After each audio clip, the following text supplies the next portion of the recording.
주여 주의 긍휼을 내게서 거두지 마시고 주의 인자와 진리로 나를 항상 보호하소서. 아멘. 인생길의 시련과 역경으로부터 성도들의 발을 지켜주시는 하나님 아버지, 오늘도 그 은혜를 기억하고 감사하고 사모하며 이 예배의 자리에 모였습니다. 우리의 도움은 오직 하나님께로부터 온다는 믿음으로 이 자리에 모인 우리 모두에게 다시 한번 힘을 주시고 우리의 삶을 지키시는 하나님을 만나고 확신 가운데 돌아가는 발걸음이 되게 하여 주시옵소서. 예수님의 이름으로 기도드리옵나이다. 아멘. 찬송가 368장 찬송 드리겠습니다.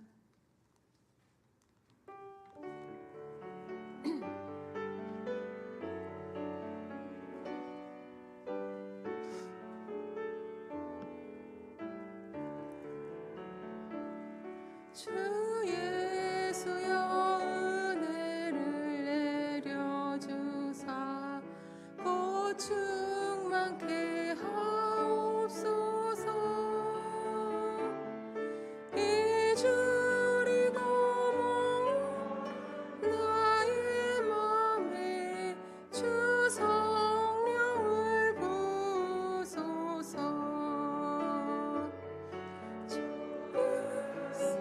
충만한 은혜 내 영혼에 부소서.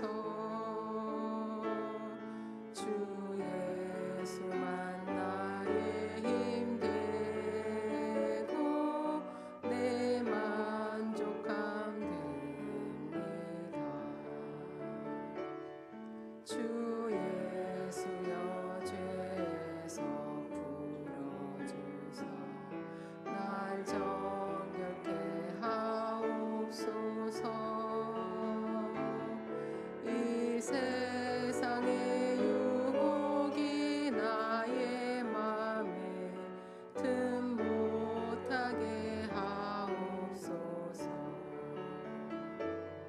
주 예수여 충만한 은혜 내 영혼에 부소서. 주 예수만 나의 힘 되고 내 만족함 됩니다. 옛 야곱이 천사와 씨름하던 그 믿음을 주옵소서.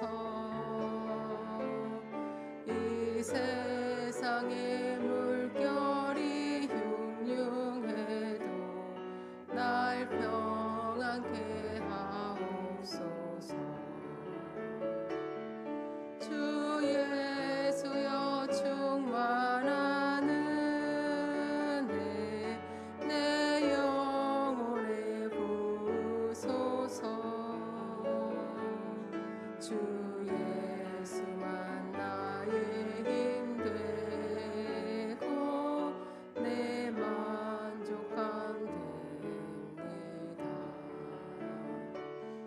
주 예수여 완전한 주의 사랑 나 받기를 원합니다.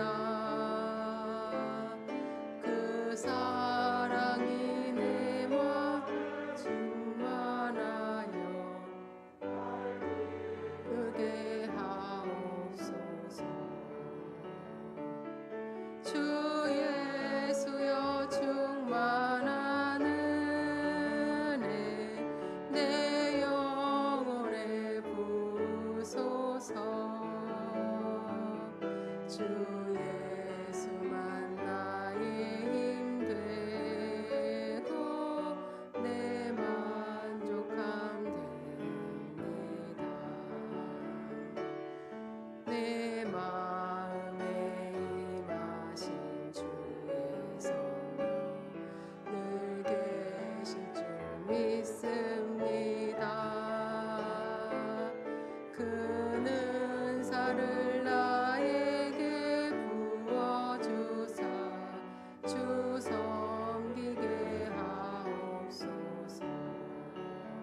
370장 찬송 드리겠습니다.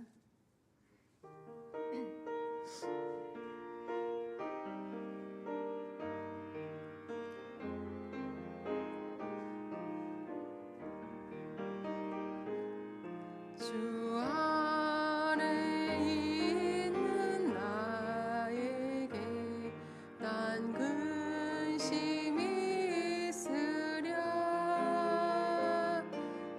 십자가 밑에 나가 내 짐을 풀었네 주님을 찬송하면서 할렐루야 할렐루야 내 앞길 멀고 험해도 나 주님만 따라가리 그 두려움이 변하여 내 기도 되었고 전날의 한숨 변하여 내 노래 되었네 주님을 찬송하면서 할렐루야 할렐루야 내 앞길 멀고 험해도 나 주님만 따라가리 내 주는 자비하셔서 늘 함께 계시고 내 궁핍함을 아시고 늘 채워주시네 주님을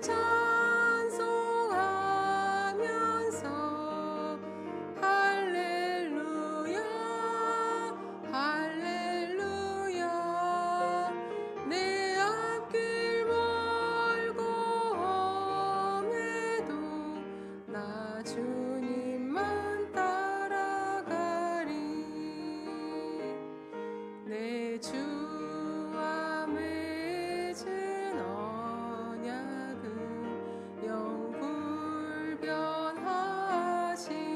영불변하시니 그 나라 가기까지는 늘 보호하시네 주님을 찬송하면서 할렐루야 할렐루야 내 앞길 멀고 험해도 나 주님만 따라가리 아멘 384장 찬송 부르신 후에 조명희 권사님 기도 인도하시겠습니다. 384장 찬양 드리겠습니다.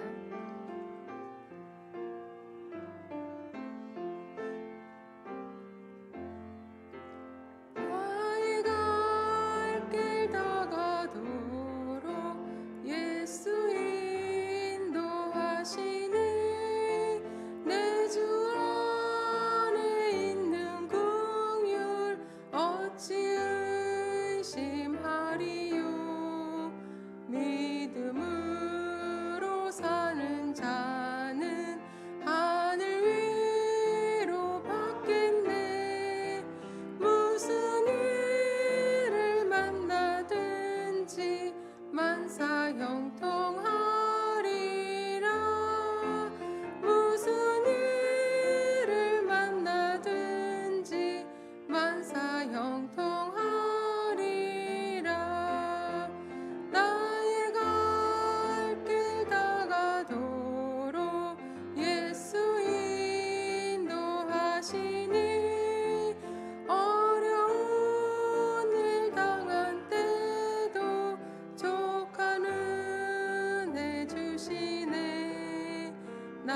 근심이 고단하고 영혼 매우 갈하나 나의 앞에 반석에서 샘물 나게 하시네.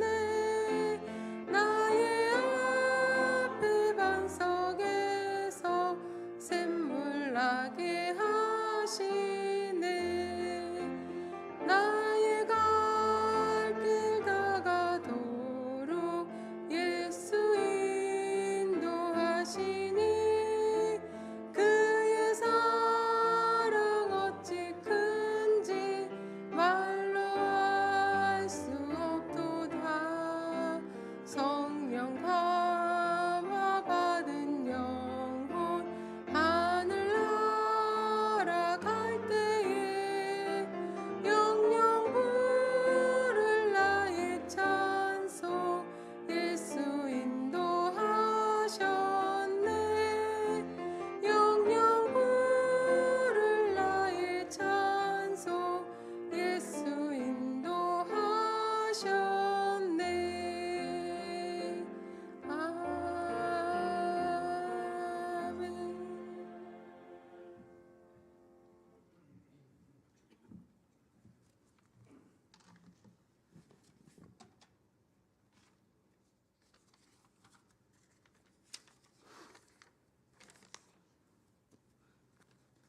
오직 너희의 심령이 새롭게 되어 하나님을 따라 의와 진리의 거룩함으로 지으심을 받은 새 사람을 받으라. 아멘. 고맙고 감사하신 하나님 아버지, 22년은 코로나와 경제, 전쟁, 여러 가지 암울했던 것들이 하나님과 동행하지 않았다면 어떻게 지났을까요? 저희들을 특별하게 하나님 자녀 삼아 주셔서 모든 것을 이기고 소망을 갖게 하셨음을 감사하고 또 감사합니다. 23년은 은혜의 비를 내리셔서 근심, 걱정, 모든 문제, 내 삶 가운데 하나님이 오셔서 다 깨쳐주시고 행복의 삶 마음껏 누리는 은혜의 삶이 되기를 원합니다. 오직 하나님만으로 충분하게 해 주실 것을 믿습니다. 평소에 훈련된 사람 주님 음성 듣는다 하셨습니다. 수유동교회 모든 분들이 주님 음성 듣기를 원합니다. 기도하며 감사하며 불평이 없고 원망이 없는 한 해가 되기를 기도합니다. 선진들의 눈물 어린 기도로 너무도 많은 축복을 받은 이 나라, 어떤 진영에도 속하지 말고 하나가 되어서 이 나라를 잘 이끌어갈 수 있도록 기도합니다. 대통령과 위정자들에게 지혜를 주셔서 평화와 화합과 사랑으로 하나 되어 국민들이 잘 사는 나라 되게 하여 주시옵소서. 너무도 많은 사람들이 죽어가는 우크라 전쟁 하루속히 종식되어서 경제가 회복되고 세상으로 하나 되는 세계 되게 하여 주시옵고 세계 선교에 앞장서는 대한민국 되게 하여 주시옵소서. 25년간 애쓰고 수고하신 이의식 목사님과 그 가정에 편안한 쉼과 건강과 주님과 동행하는 삶이 되기를 원합니다. 정명선 목사님, 하나님께서 주시는 지혜로 믿음으로 사랑으로 성령의 충만한 권능으로 더하여 주시옵소서. 몸된 교회를 목양하시는데 어려움이 없게 하시고 성도님들과 소통하며 사랑으로 충만한 목사로서 우리가 세워주실 줄로 믿습니다. 부목사님, 전도사님, 교육 전도사님 축복하여 주시고 사랑과 은혜가 충만하게 하여 주시옵소서. 향종 직분자들 하나가 되어 나라를 위해 교회를 위해 사명을 잘 감당하도록 믿음의 믿음을 더하여 주시옵소서. 우리 교회 성도님들 어떤 상황에서도 범사에 감사하며 기도하고 축복받는 한 해가 되기를 기도합니다. 치유하시는 예수님의 권능으로 환우들의 병이 깨끗이 나아서 같이 예배 드릴 수 있도록 기도합니다. 새가족들이 많이 늘어나서 교회에 잘 정착하게 하시고 믿음의 뿌리를 내려서 충성스러운 헌신자로 성장하게 하여 주시옵소서. 단위에 세우신 현은희 전도사님의 귀한 말씀 받기를 원합니다. 왜곡되지 않고 마음에 깊이 남는 말씀으로 은혜 받기를 원합니다. 2교구 사랑 7, 8, 9 구역의 찬양을 흡양하여 주시옵고 23년은 하나님과 관계 속에서 하나님만 바라보고 기도하며 승리자의 삶을 누리기를 원하시는 예수 그리스도의 이름으로 기도 올리옵나이다. 아멘.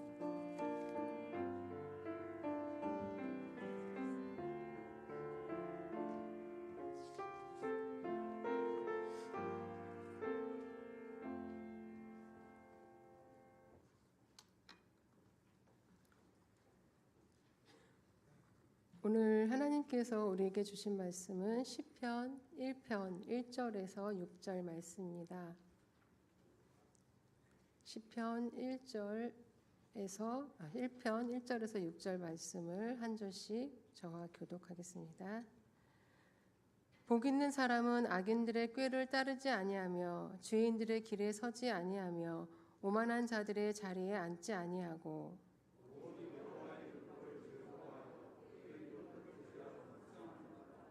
그는 시냇가에 심은 나무가 철을 따라 열매를 맺으며 그 잎사귀가 마르지 아니함 같으니 그가 하는 모든 일이 다 형통하리로다.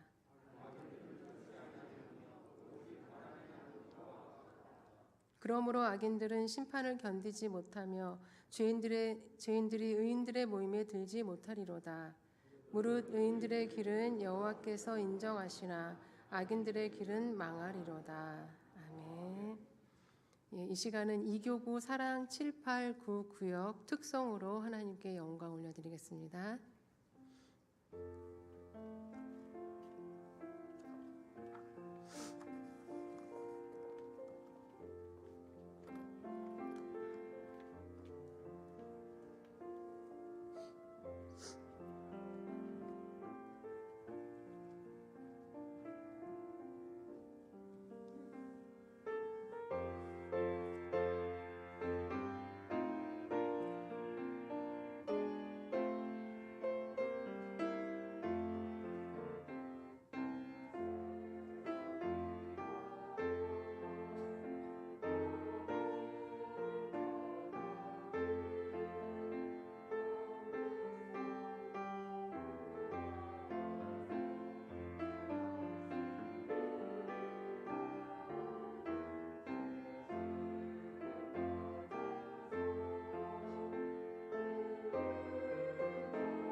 하나님께 영광의 박수 올려드리겠습니다.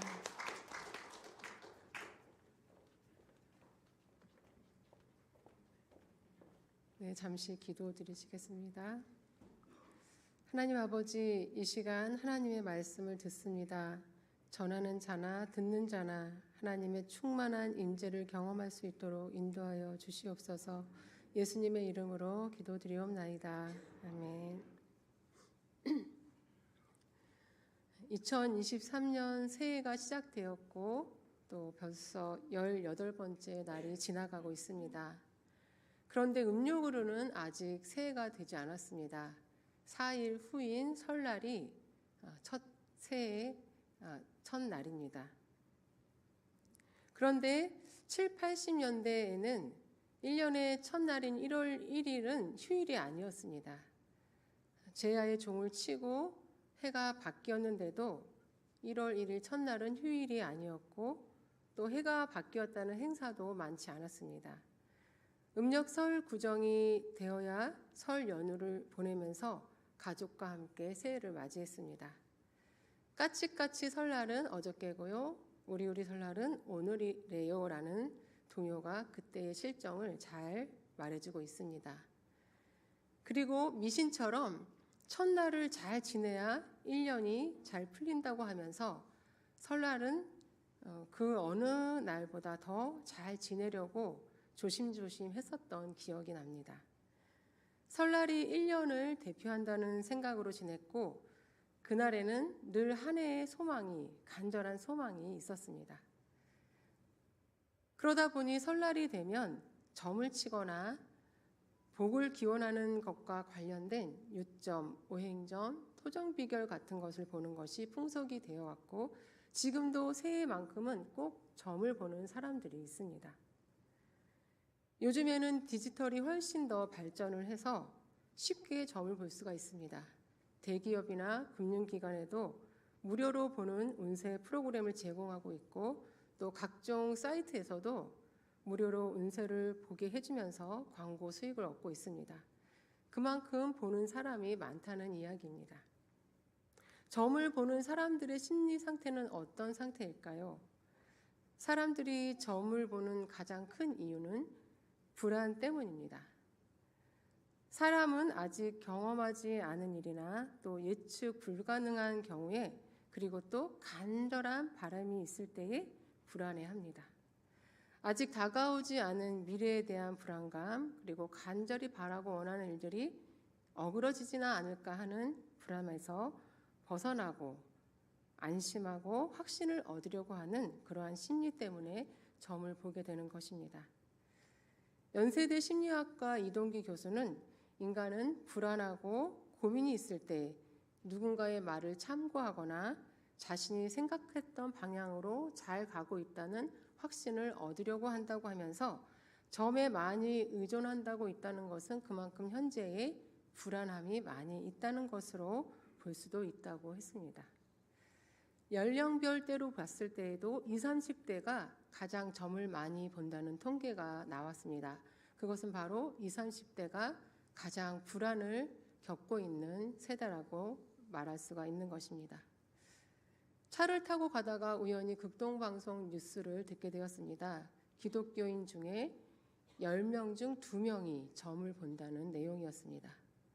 하나님을 믿으면서 점을 본다는 것 또한 미래에 대한 불안한 마음을 가지고 있다는 것이지요.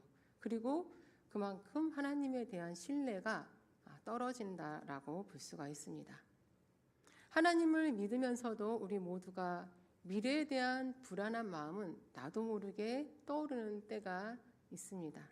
우리는 연약한 존재이기 때문에 그런 모습을 보일 때가 있기는 하지만 불안감이 엄습해 올 때 그것을 해결하는 방법은 하나님 안에서 해야 합니다. 불안함의 원인이 무엇인지 분석하고 그 원인을 내가 해결할 수 없을 때 기도로 하나님께 올려드리고 하나님의 말씀 안에서 평안과 확신을 얻어야 합니다. 하나님은 말씀을 통해서 하나님의 자녀에게 이미 주신 복과 또 영원히 누릴 복에 대해서 말씀해 주셨기 때문입니다.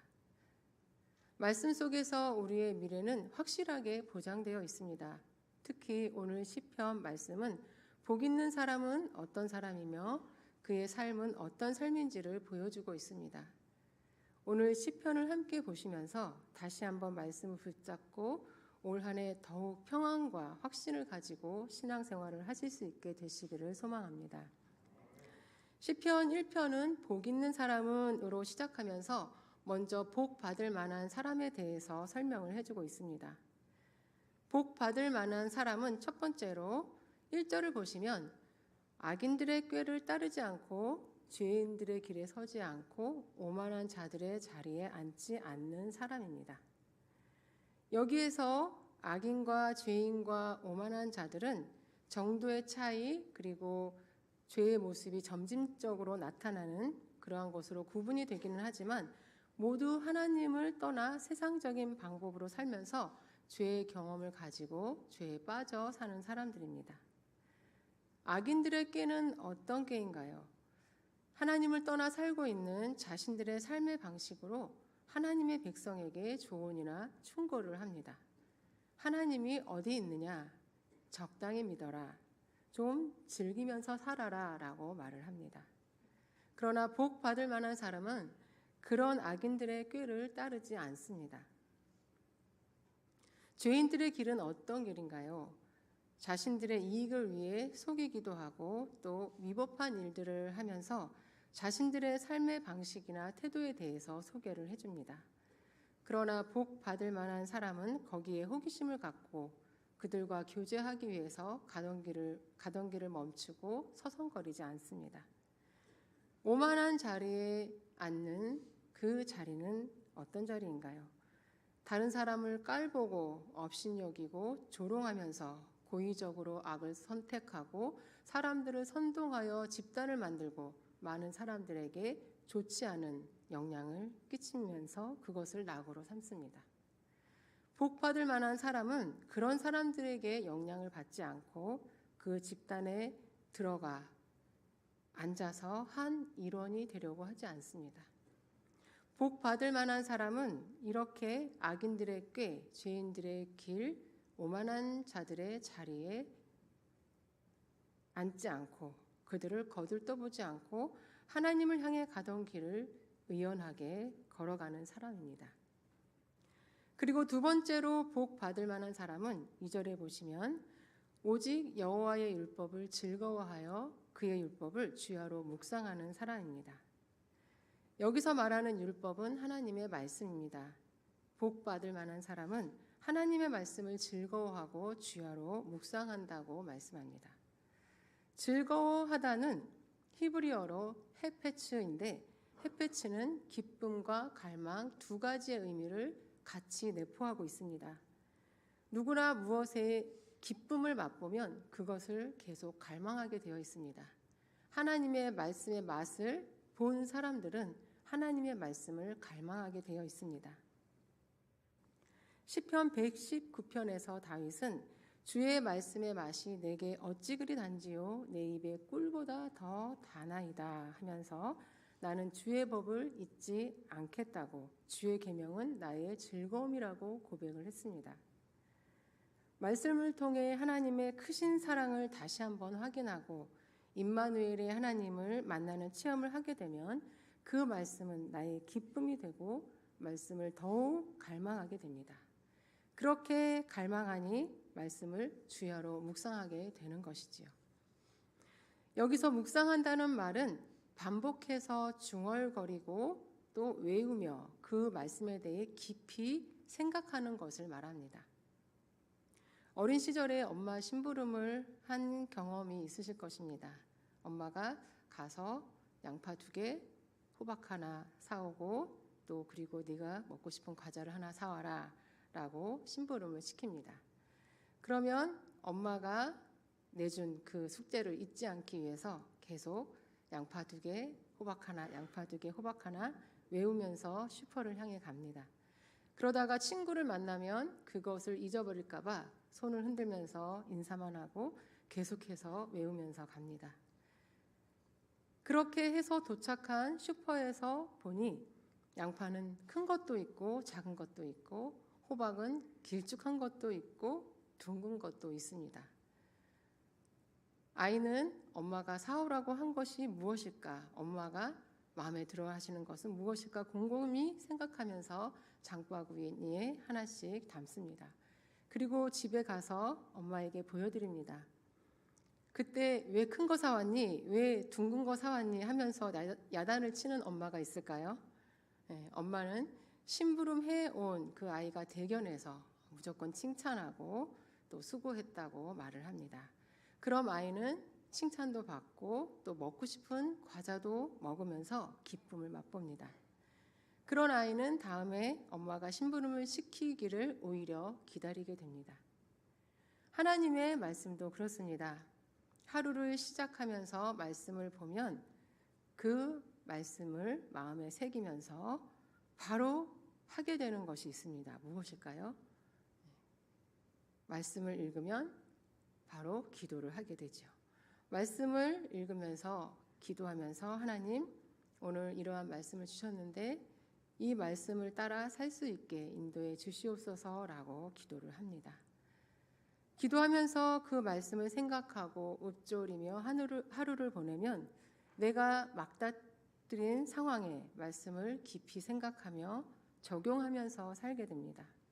그리고 잠들기 전 말씀을 붙잡고 살아온 하루를 하나님 앞에 돌아보며 기도하면 칭찬하기도 하시고 또 지적하시기도 하시고 위로하기도 하시는 하나님의 마음을 성령의 감동으로 받게 됩니다.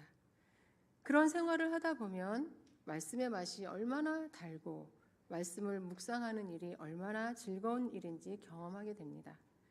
그렇게 하루하루를 사는 사람은 성령님의 인도를 받고 하늘의 복이 함께하는 복을 받을 만한 사람입니다. 이렇게 악인들의 꾀를 따르지 않고 죄인들의 길에 서지 않고 또 오만한 자들의 자리에 앉지 않으며 하나님의 말씀을 주야로 묵상하는, 즐거워하며 주야로 묵상하는 이러한 사람들이 바로 복을 받을 만한 사람이며 복이 보장되어 있는 사람, 복을 받는 사람입니다. 그렇다면 복이 있는 사람, 그 복은 어떤 복일까요? 3절을 함께 읽어보시겠습니다. 그는 시냇가에 심은 나무가 철을 따라 열매를 맺으며 그 잎사귀가 마르지 아니함 같으니 그가 하는 일은 모두 통하리로다. 아멘. 복 있는 사람이 받는 복은 한마디로 시냇가에 심은 나무가 되는 복입니다. 여기서 말하는 시냇가는 히브리어 원어의 의미를 보면 자연적으로 생긴 냇가가 아니라 인공적으로 만들어진 도랑을 의미합니다. 누군가가 어떤 목적을 가지고 가장 좋은 위치에 정성스럽게 나무를 심고 또 계속 보살피기 위해서 수분을 잘 빨아들일 수 있는 도랑을 만들어 주었다는 것입니다. 이렇게 시냇가에 심은 나무는 물이 있는 아주 좋은 위치에 심겨진 나무이고 수분을 계속 공급받을 수 있도록 도랑 곁에 있는 나무입니다. 그래서 시냇가에 심은 나무는 뿌리가 또 나뭇잎이 마르지 않고 시간이 갈수록 뿌리는 더 깊게 내리고 비바람에도 절대 흔들리지 않고 넘어지지 않고 계절을 따라서 풍성한 열매를 맺게 됩니다. 복 있는 사람이 받는 시냇가에 심은 나무처럼 복 있는 사람이 받은 복은 시냇가의 나무처럼 말씀의 은혜 안에 사는 사람이고 말씀에서 샘솟는 은혜를 공급받으면서 믿음의 뿌리를 더욱 깊게 내리고 성령님의 인도하심, 보호하심을 받으면서 어떤 고난과 유혹 속에서도 흔들리지 않고 믿음이 자라나며 성령의 열매를 풍성하게 맺는 삶을 사는 것입니다.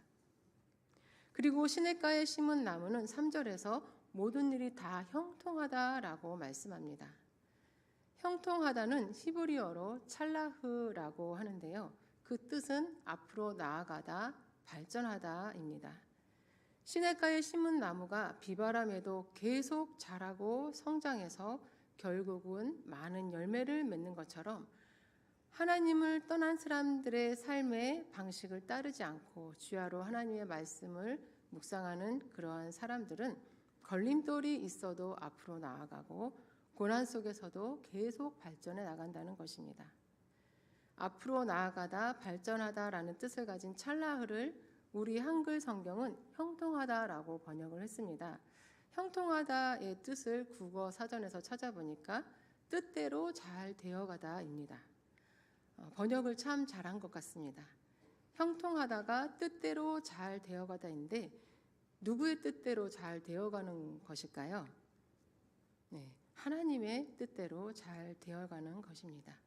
내 뜻대로 잘 되어가는 것은 형통하지 못한 것이고 하나님의 뜻대로 잘 되어가는 것이 바로 형통한 삶인 것입니다.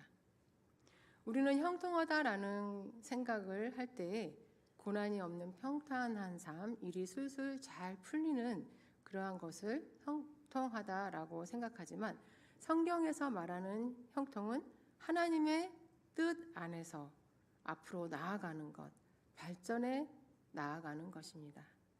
앞으로 나아가고 발전하는 삶은 아무 일도 없는 삶이 아닙니다. 오히려 고난과 실패를 통해서 더 발전하게 됩니다. 고난과 실패 속에서도 하나님 뜻 안에서 나아가고 발전하는 것이 바로 형통한 삶입니다. 창세기 39장 2절에 보시면 여호와께서 요셉과 함께 하심으로 그가 형통한 자가 되어 그의 주인 애굽 사람의 집에 있으니라고 말씀하고 있습니다. 요셉은 형들에 의해서 이스마엘 상인에게 노예로 팔려가고 다시 이스마엘 상인은 보디발 장군의 집에 요셉을 노예로 팝니다. 그런데 성경은 그런 요셉을 형통한 자가 되었다고 말씀합니다. 함께 자라고 지내왔던 형들에 의해서 죽을 뻔한 경험을 당하고 또 이렇게 노예로 팔려오기까지 요셉은 참으로 심정이 참담했을 것인데 성경에서 형통한 자가 되었다고 말씀하는 것은 바로 하나님의 관점에서 한 말씀인 것입니다. 노예로 팔려가 보디발 장군의 집에 들어온 것은 요셉을 총리로 세우시려고 하시는 하나님의 뜻의 시작이었습니다. 그리고 요셉은 노예로 팔려서 살면서도 또 억울한 누명을 써 감옥에 갇히게 되어서도 신세 한탄을 하거나 불만 불평을 하지 않고 여전히 하나님의 뜻을 바라보고 하나님과 동행하며 묵묵히 자신의 일에 최선을 다하고 살았고 결국 하나님의 뜻대로 애굽의 총리가 되었습니다. 요셉은 노예의 신분을 시작으로 고난과 역경 속에서도 계속 앞으로 나아가고 발전하여 요셉이 하나님으로부터 받은 꿈대로 애굽의 총리가 되어 형들에게 절을 받게 될 것이기 때문에 성경은 요셉을 노예로 있는 요셉을 형통한 자가 되었다고 말씀한 것입니다. 시냇가에 심은 나무의 삶이 형통한 것은 하나님의 뜻 안에 있기 때문입니다. 하나님의 말씀을 즐거워하여 주야로 말씀을 묵상하며 하나님의 뜻을 따라 사는 삶은 당장의 성공과 실패에 관계없이 여전히 하나님을 신뢰하면서 그분과 함께 앞으로 나아가기 때문에 더 발전하고 믿음의 경주를 끝까지 달려가는 형통한 삶을 살게 되는 것입니다. 시냇가에 심은 나무가 누군가에 의해 좋은 위치에 심겨지고 보살핌을 받는 것처럼 하나님은 말씀을 통해 하나님의 뜻을 따라 사는 사람들의 삶에 깊이 관여하시면서 인도하시고 보호하십니다. 고난이 올 때 힘을 주시고 외롭고 슬플 때 위로를 주시고 또 절망의 상황에 소망을 주십니다. 그런 하나님 안에 있는 사람들은 늘 안정적이며 평안하며 어떤 고난과 실패가 와도 결국 승리하는 삶, 풍성한 열매를 맺는 삶을 살고 또 6절에서의 말씀하시는 것과 같이 하나님께 인정을 받고 마지막에 심판을 면하게 되는 것입니다. 참으로 복된 삶입니다. 그러나 반면에 악인들은 그렇지 않습니다. 4절에 보시면 바람에 나는 겨와 같다고 악인들에 대해서 말씀합니다. 겨는 가볍고 뿌리가 없고 또 어디에 붙어 있지도 않고 생명력도 없고 열매도 맺을 수 없습니다. 시냇가에 심은 나무가 쉽게 흔들리지 않고 절대로 넘어지지 않는 반면에 겨는 바람이 조금만 불어도 이리저리 흔들리고 날아갑니다. 악인들은 이런 겨와 같아서 바람에 쉽게 흔들립니다. 여기서 바람은 무익하고 공허한 것을 의미합니다. 무익하고 공허한 것에 잘 휘둘리고 고난이 오고 실패를 경험할 때 스스로 버틸 힘이 없어서 무너져 내리고 맙니다. 그 마음이 확고하게 의지하는 곳이 없어서 안정적이지 못하고 늘 불안합니다. 그리고 그들은 마지막 5절과 6절에서 말씀하시는 것과 같이 심판이며 멸망입니다. 마태복음 25장의 양과 염소의 비유에서 왼편에 있는 자들에게 예수님은 저주를 받은 자들아 나를 떠나 마귀와 그 사자들을 위하여 예비된 영원한 불에 들어가라 라고 말씀하셨습니다. 악인들의 마지막은 하나님 앞에 심판을 받고 영원한 형벌을 받게 되는 것입니다. 오늘 시편 1편의 말씀을 살펴보면서 우리는 어떻게 하면 하나님의 복을 받고 평안한 삶을 살게 되고 또 어떻게 하면 불안한 삶을 살게 되는가를 알 수 있습니다. 하나님의 은혜 안에 거하지 않는 사람들, 하나님을 인정하지 않는 사람들은 결국 악인들의 꾀를 따르고 죄인들의 길에 서고 오만한 자들의 자리에 앉게 되어 있습니다.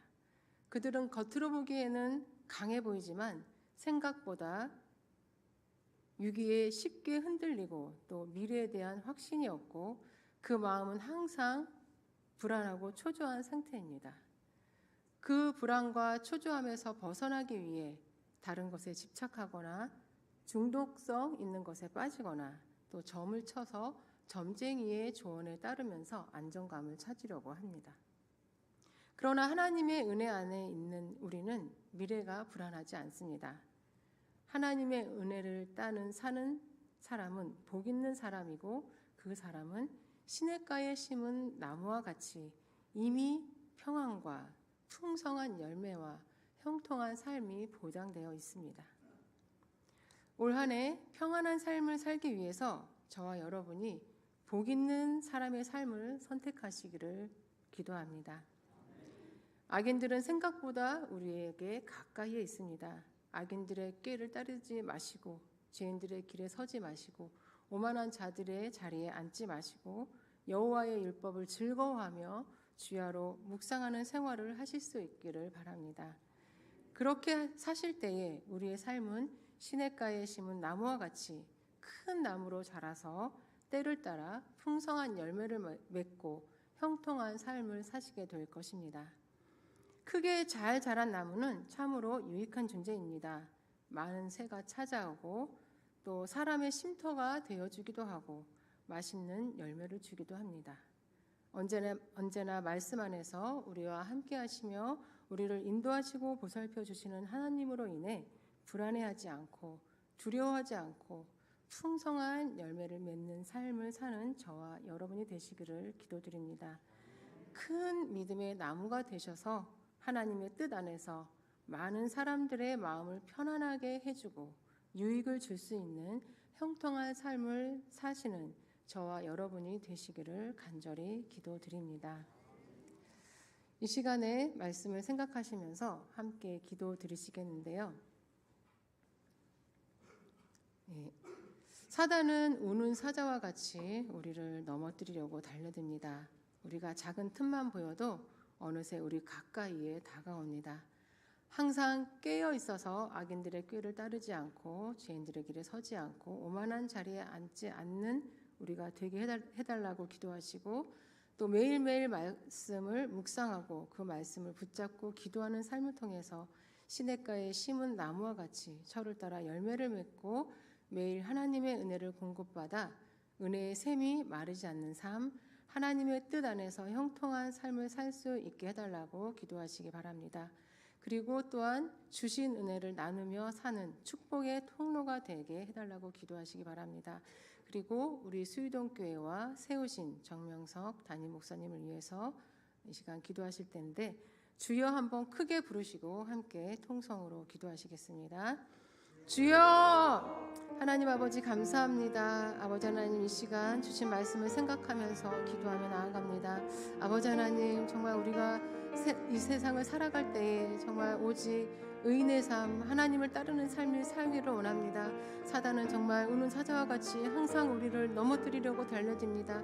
아버지 하나님 늘 깨어있게 하여 주셔서 우리가 그들에게 틈을 보이지 않고 항상 깨어있어서 악인들의 길을 따르지 않고 죄인들의 길에 서지 않고 오만한 자들이 앉지 않는 지혜로운 자와 같이 살게 하여 주시옵소서. 또한 아버지 하나님 매일매일 주님의 말씀을 묵상하며 기도하며 그 말씀을 붙잡고 살 수 있는 삶이 될 수 있게 인도하여 주시옵소서.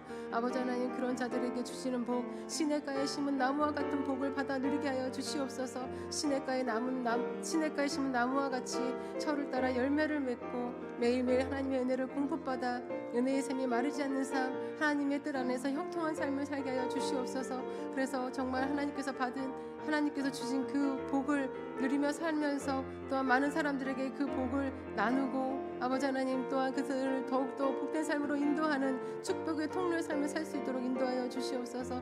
또한 아버지 하나님 우리 수도원교회를 위해서 기도드립니다. 아버지 하나님 우리 수도원교회가 정말 이 지역에서 하나님의 뜻 가운데 사용되는 귀한 교회가 될 수 있게 도와주시옵고 빛과 소금의 역할을 잘 감당할 수 있게 도와주시옵소서. 무엇보다 구원의 방주 역할을 잘 감당하여서 이 지역에 많은 믿지 않는 자들을 아버지 하나님 우리 교회를 통하여서 구원받고 하나님의 백성이 되는 놀라운 일들이 일어날 수 있도록 인도하여 주시옵소서. 아버지 하나님 정말 하나님의 놀라우신 뜻 가운데 세워주신 우리 정명석 담임 목사님 하나님께서 세우셨사오니 주님께서 늘 함께 하시고 인도하시고 주장하여 주셔서 이 수요교회를 이끌어 가시는 데 부족함이 없게 하여 주시옵소서. 항상 하나님께서 성령으로 충만함으로 인도하여 주시옵고 우리 담임 목사님을 통하여서 어떤 온 성도가 한 마음이 되어서 우리 수유동교회를 아버지 하나님의 기뻐하시는 뜻 가운데 아버지 하나님 더욱더 성장하고 부흥되어질 수 있도록 주님 인도하여 주시옵소서. 아버지 하나님 주님 2023년 한 해를 주님께 의탁합니다. 주님께서 우리의 모든 삶과 우리의 모든 길을 주님 인도하여 주시옵소서. 주님 아버지 함께 주시옵소서. 하나님 아버지 2023년을 하나님의 은혜 안에서 시작하게 하심을 감사드립니다. 올 한 해도 여호와의 율법을 즐거워하여 주야로 묵상하며 시냇가에 심은 나무와 같이 복된 삶을 살게 하시고 받은 복을 나누며 전파하며 사는 수유동교회 모든 성도님들이 다 되게 하여 주시옵소서. 하나님 아버지 우리 수유동교회를 향한 하나님의 특별한 계획 속에서 정명석 담임 목사님을 후임 담임 목사님으로 세워주셨사오니 정명석 담임 목사님 성령의 능력으로 말씀과 능력으로 하늘의 지혜로 충만하게 채워주셔서 담임 목사님을 중심으로 수유동교회가 다시 일어나고 다시 부흥되는 역사가 있게 하여 주시옵소서. 이의식 원로 목사님 건강 지켜주시고 은퇴 이후의 삶도 주님이 친히 주장하여 주셔서 평강이 넘치게 하여 주시옵소서. 이 시간 하나님 앞에 감사 헌금과 또 836번째 1000번째 헌금을 하나님께 올려드립니다. 감사로 드리는 손길에 감사할 제목을 더하여 주시옵고 믿음으로 드리는 손길 위에 믿는 대로 이루어지는 역사가 있게 하여 주시옵소서. 이 모든 말씀 예수님의 이름으로 기도드립니다. 아멘. 네, 광고 말씀 전해드리겠습니다. 네, 설 명절 예배 안내입니다. 설 연휴인 21일 토요일과 또 23일 월요일, 24일 화요일에는 기존대로 새벽 예배가 있습니다. 그리고 설날인 22일 주일은 1부, 2부, 3부 예배는 그대로 드리고 오후 예배는 없습니다. 그리고 1부, 2부, 3부 예배는 세대가 함께 드리는 통합 예배로 드립니다. 앞으로는 몇 차례 통합 예배가 이제 계속 진행될 텐데요. 통합 예배를 통해서 가정이 더 믿음으로 세워지고 또 장년과 부서가 함께 부흥되는 그러한 일들로 또 자리 잡을 수 있도록 기여할 수 있도록 기도해 주시기 바랍니다. 나머지 광고는 주보를 참고해 주시기 바랍니다. 이 시간 주님이 가르쳐 주신 기도로 예배를 마치고 예배 후에 각자의 기도 제목으로 기도하시고 자유롭게 집으로 돌아가시면 되겠습니다. 네, 주기도문 하시겠습니다. 하늘에 계신 우리 아버지, 아버지의 이름을 거룩하게 하시며 아버지의 나라가 오게 하시며 아버지의 뜻이 하늘에서 같이 땅에서도 이루어지게 하소서. 오늘 우리에게 일용할 양식을 주시고 우리가 우리에게 잘못한 사람을 용서하여 준 것 같이 우리 죄를 용서하여 주시고 우리를 시험에 빠지지 않게 하시고 악에서 구하소서. 나라와 권능과 영광이 영원히 아버지의 것입니다. 아멘.